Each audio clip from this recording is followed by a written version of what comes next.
বাসকে আবার কন্যাই করিল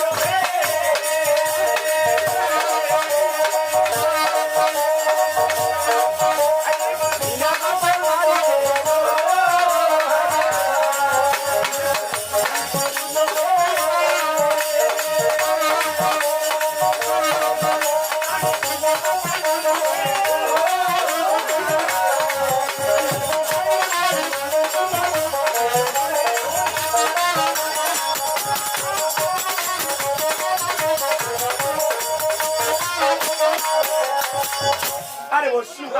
কন্যাই করিল নাম রাখি তাই পদ্মার জন্ম কিন্তু বাবা হয়ে গেল বাস্তবে যখন হংসা হংসী নৃত্য দেখে মহাপ্রভুর মহামূল্যবান বিদ্যুৎটা মাটির মধ্যে পড়ে যাচ্ছে কি করেছে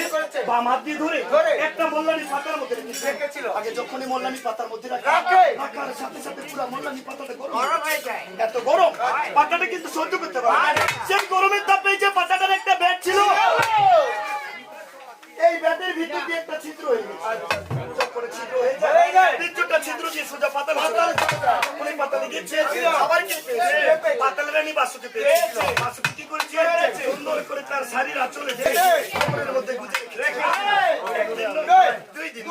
এক এক করে 10 মাস 10 দিন কবরে গুজে তারপর সেখান থেকে পদ্মার জন্ম হয়েছে তাই পদ্মা